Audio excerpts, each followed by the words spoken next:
This is the MTN 10 o'clock news. Hello and thanks for spending your Saturday night with us. I'm Matt Holzapf. We start tonight with breaking news. Montana National Guard soldiers are ready to travel to Washington, D.C. to provide security during President-elect Biden's inauguration next week. MTN's Jonathan Ambarian was there as they began their mission. On Saturday night, about 150 soldiers from the Montana Army National Guard prepared to depart Helena. They're headed to Washington, D.C. in response to a request for additional security during the upcoming presidential inauguration. Governor Greg Gianforte and the state's new Adjutant General were on hand for their send-off. Thank you for your willingness to serve, to leave your families, and go and defend our Constitution in Washington. It's important that we do this, otherwise we lose the very foundation that we have. The soldiers are traveling on 4 C-130 aircraft from the Montana Air National Guard. The first group is expected to arrive Sunday and will stay at least through the inauguration on Wednesday. They come from military police and headquarters units around Montana and will be tasked with supporting Washington, D.C. police and federal law enforcement. They will be among up to 25,000 National Guard members from across the country coming to the Capitol to assist during the inauguration. In Helena, Jonathan Ambarian, MTN News.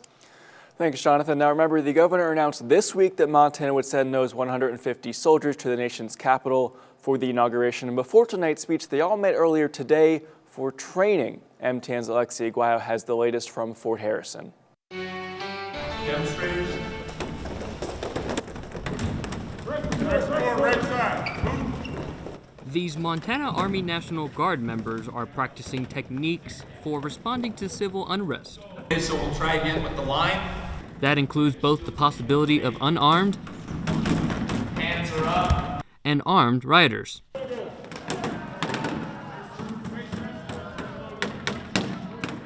This is the kind of stuff that we train on regularly, but especially for a mission like this, we want to be over-prepared rather than under-prepared.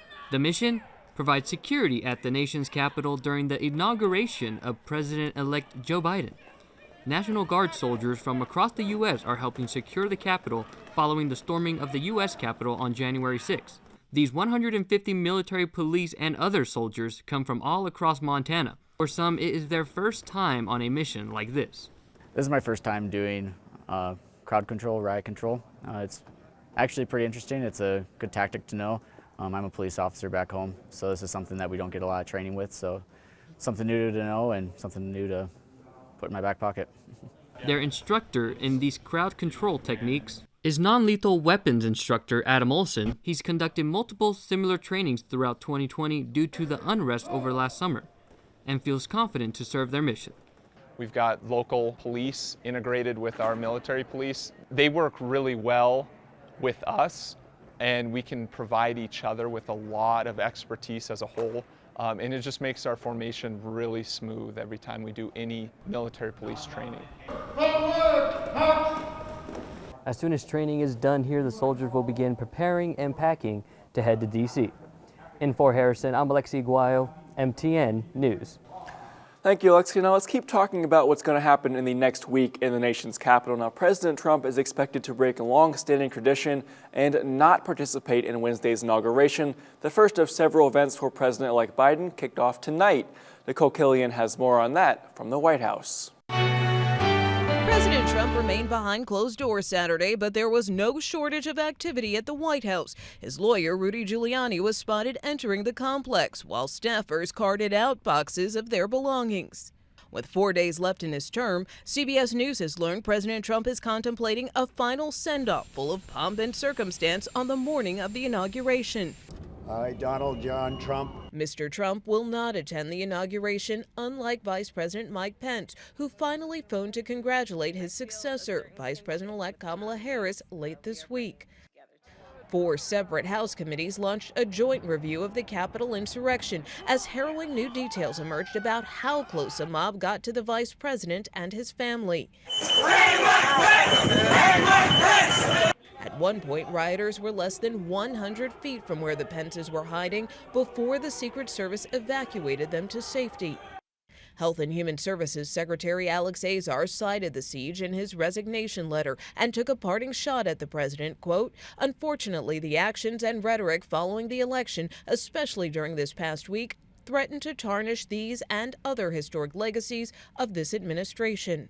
Donald Trump remains a threat to our democracy and will be held accountable. As the Senate prepares for an impeachment trial, House Speaker Nancy Pelosi declined to give a timetable for when the article could be handed over. So urgent was the matter. They're now working on taking this to trial. Nicole Killian, CBS News, the White House. Thank you, Nicole. Now back here in the Treasure State, Reiki is a relaxation and stress reduction technique that started in Japan. It's something now that Montanans are using to manage the pressure of the pandemic. MTN's Phoenix O'Connor reports. In 2004, actually, I went to massage therapy school and wondered what this additional thing was to the physical practice of working on the body. And so that's when a couple of my friends that were in school, I found out from them what they were doing, and I thought, well, what is this weird thing? That thing is called Reiki. It's an alternative medicine. Dana Kuhn says the hands-on healing can help Montanans Heart and head manage the pressure and stress that COVID-19 has brought to some lives through a massage therapy-like session. Really important right now because we're all just kind of functioning day by day, step in front of the other in this pandemic, because we have this crazy thing that's happening with not very many answers and a wonder of when things are going to get better. She added that during this pandemic, she has noticed a common underlying concern in Montanans that have come in and seen her. As it was unraveling, they kept getting a hold of me, asking me when I would be back in business. Since I was shut down for 6 weeks, I had a lot of them, just wonder when the doors would be open again. As they walked through the doors, there was a common theme in all of her clients. They realized that they were carrying a collective fear and pain that they didn't understand. So as soon as they got on the table, and then when they got off of the table, it was almost like a complete layer of pain had left their bodies, almost like armor, an energetic armor that was around them, and it was gone. Practitioners like Kuhn say Reiki can encourage emotional and physical healing. In Helena, Phoenix O'Connor, MTN News. A group of all female Indigenous artists wants to bring awareness to the country's missing and murdered Indigenous people. Coming up, we'll take you to the Emerson Cultural Center in Bozeman for that story. From Montana's news leader, you're watching the MTN 10 o'clock news.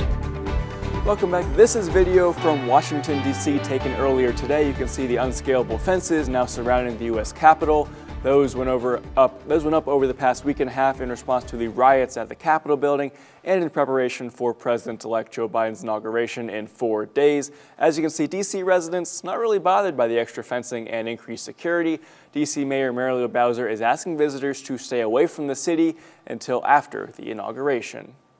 Well, a group of all-female Indigenous artists wants to bring awareness to the country's missing and murdered Indigenous people. MTN's Gabby Crevitt tells us about an art exhibit in Bozeman that has a mission to honor and advocate for the missing.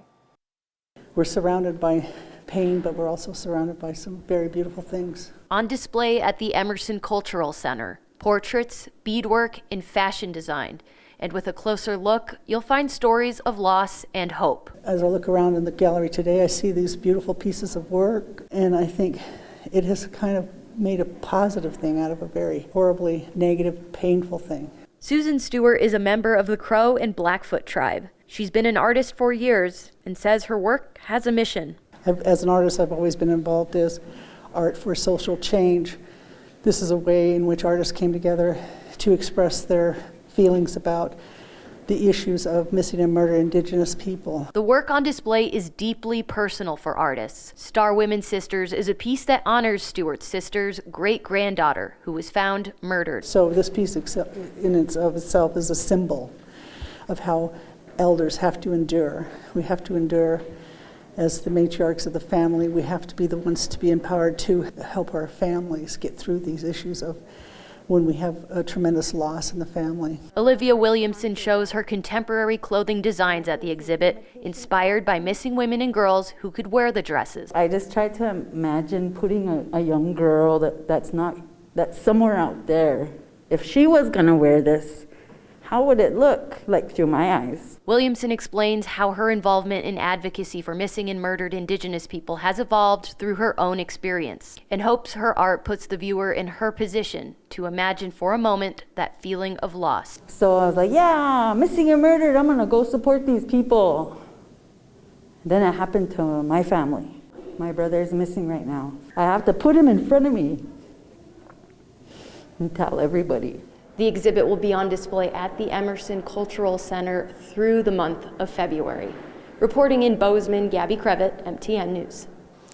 Thank you, Gabby. Now, this afternoon, the Great Falls community, along with Cascade County's first responders, celebrated a very special birthday. MTN's Kaylee Neitzel has more. Soon-to-be 6-year-old Finley Grace has been battling her entire life. At just 6 months old, Finley was diagnosed with a rare form of severe combined immunodeficiency. Nearly a year after her first diagnosis, Finley was also diagnosed with Mycobacterium avium complex.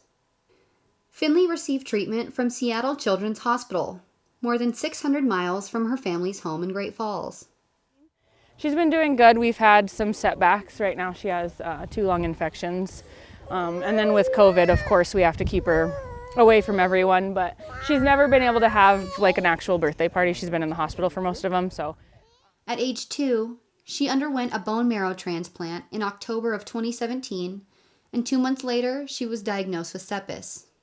After recovering, Finley's doctors discovered her first bone marrow transplant was unsuccessful and underwent her second transplant surgery in January 2019. That transplant proved successful, and over a year later, in February 2020, she was told she can finally come home to Montana. Happy birthday to you! We hope that she can go in the right direction now. We really want her walking again, so that's, I think, one of our biggest goals. And her biggest goal in school by the end of the year is to be able to write her name. So today, the Great Falls community, along with the Cascade County Sheriff's Department, Great Falls EMS and Fire, and Black Eagle Fire, came together to celebrate an early birthday drive-by party for Finley, who will turn 6 years old on January 21st. The parade is also a celebration of Finley's 2nd year anniversary of her second and successful transplant. In Great Falls, Kaylee Neitzel, MTN News. And Finley's family would like to thank everyone who came out to celebrate her special day. MTN's Krista Rose will join us with a look at your weather forecast in just 90 seconds. Storm Tracker weather starts now with forecaster Krista Rose. Hey, good evening, everybody. I wanted to start us off with this great photo from Mark Diemaline. He said, close up with a great photo subject. And Mark, I hope you were taking this photo at a distance, because up close and personal, these guys aren't always the nicest. But thank you for sending us that photo. Let's get a look at current temperatures right now in Great Falls. 30 degrees, feels like 23 out there. Winds coming out of the west about 7 miles per hour. Let's take a look at our almanac today. The high was 45 degrees. That's pretty well above our average of 36 degrees. Not quite near the record high of 58 degrees set back in 1973, and nowhere near the record low of minus 27 set back in 1930. Top wind gusts today, 23 miles per hour, and we're a little bit behind our moisture numbers where we like to be this time of the year. No measurable snowfall, by the way, in Great Falls today. Today in Helena, 40 degrees. Well, this is currently in Helena, 40 degrees. Feels like 30 out there. Winds coming out of the west about 20 miles per hour. The almanac for the state capital today, 41. And the average high is 33 degrees, not quite to our record high of 56 set back in 1974. Nowhere near that record low of minus 37 set back in 1888. Woo, that's a long time ago.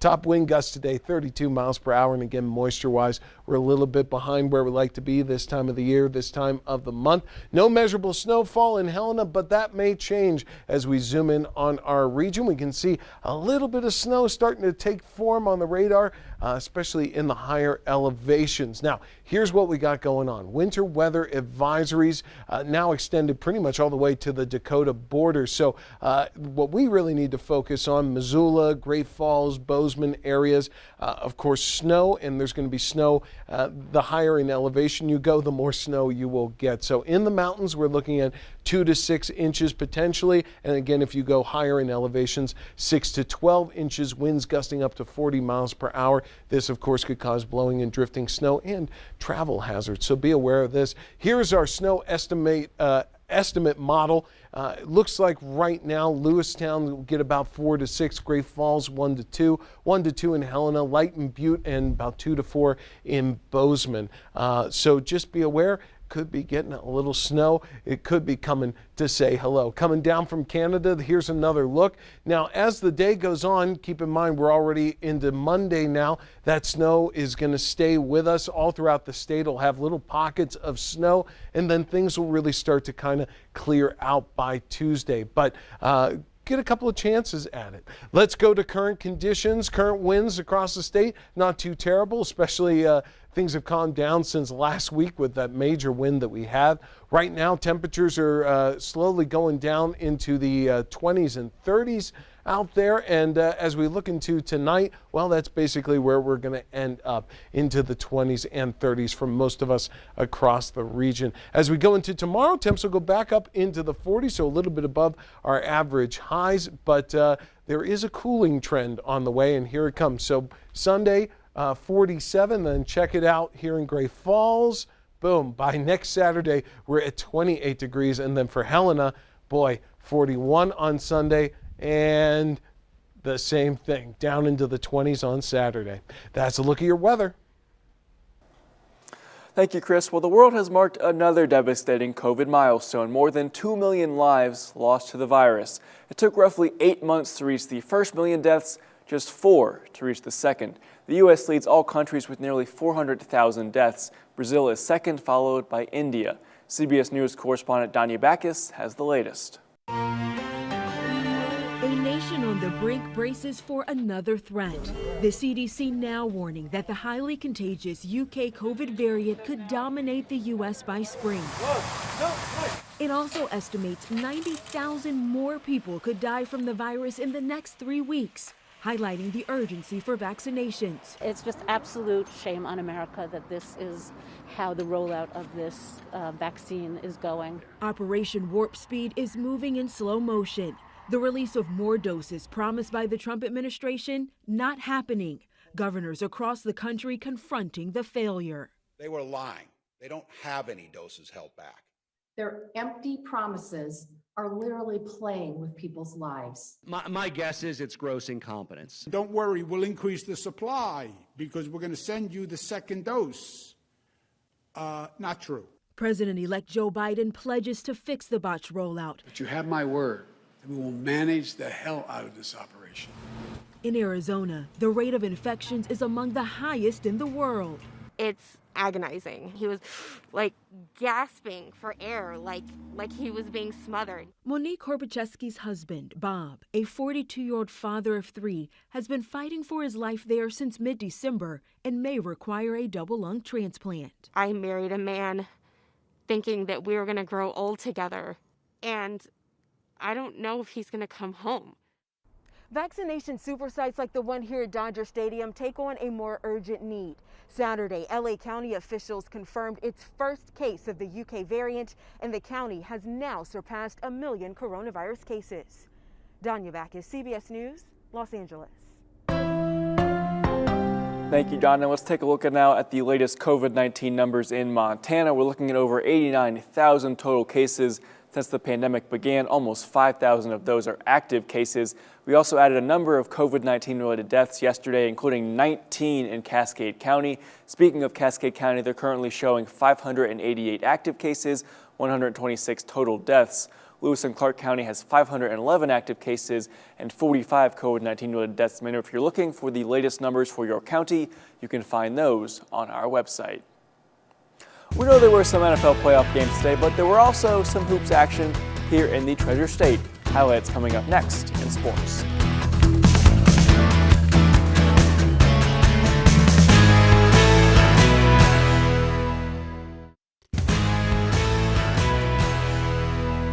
Well, it was a busy night for basketball in Helena, and the Providence Argos were in action at the McLaughlin Center here in Great Falls tonight. Sam Hoyle and Isaiah Dunk have you covered with the highlights. It's another basketball Saturday here in Helena, Montana. First night back for many spectators here at Helena Capitals. They play host to the Sentinel Spartans, and later tonight the Carroll College Fighting Saints play host to the Montana Western Bulldogs. Let's get to the highlights. First quarter, the Bruins battling their way into this one as Hayden Opitz gets the pass under the hoop from Braden Cook for the lay-in. Opitz with 15 points on the night, but the Spartans came to play themselves as Tony Froelich-Fair gets the steal, takes it coast to coast for the one-handed jam.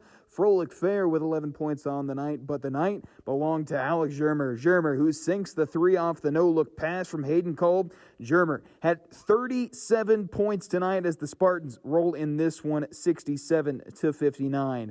At Carroll College, the Fighting Saints women off to a good start against the Montana Western Bulldogs. Camden Hilborn got the ball rolling with a three-pointer on the far side. Danny Wagner with the steal. She goes coast to coast for the bucket and the foul. Carroll College led 14-2 early in this one, but here come the Bulldogs roaring back. Brindley Fitzgerald gets the pass at the top of the arc, drills the triple. The Bulldogs make it 37-31 before the end of the half. We'll pick this one up in the fourth quarter as the Bulldogs within three. Shaney Mack drills the three-pointer to make it 71-71 down the stretch, but Carroll College able to hang on in this one at home as they win 81-75. Now on to the men's side of things. Carroll College looking poised in the first half as Jovan Slivanchinen gets the pass down low, goes up and under for the bucket. Bulldogs looking to claw their way into this one as Michael Haverfield gets the pass, drills the three-pointer. Carroll up 45-29 at the half. To the second half we go, and Carroll continue to run the floor as Shamrock Campbell gets fouled on the three-point attempt and still knocks it down. He'd sink the extra to complete the four-pointer, and Carroll College goes on to win 81-73. Reporting in Helena, Sam Hoyle, MTN Sports. Welcome back to another weekend of basketball at the McLaughlin Center as the 13th-ranked Providence men look to make it a 5-0 start to the season with Rocky Mountain paying a visit. No women's games between Rocky and UP this weekend due to COVID-19 issues, so the men have the floor. First half, Argos race out to a lead. Zakea Starko-Kelly baseline jam. But this game was decided from beyond the arc. Later on the break, Capizan finds Davian Harris-Williams. From downtown, that's money. But Rocky made things interesting later in the half. Here's Sam Vining, draining the three ball. And a little bit later, Maxim Stevens. He has the green light as well. Bears made it a 5-point game by halftime. But in the second half, the Argos brought the hustle. Off the miss, Dawson Fowler. Tip to Jake Olson. Lead back up to 13 for UP, and then this man went off. Harris-Williams, step back. That's good. Later in the half, here he is again. 31 points, 8 for 9 from deep as Providence continues to roll. 98-76 your final. Reporting in Great Falls, Isaiah Dunk, MTN Sports. Thanks so much for watching, and we'll see you back here tomorrow night.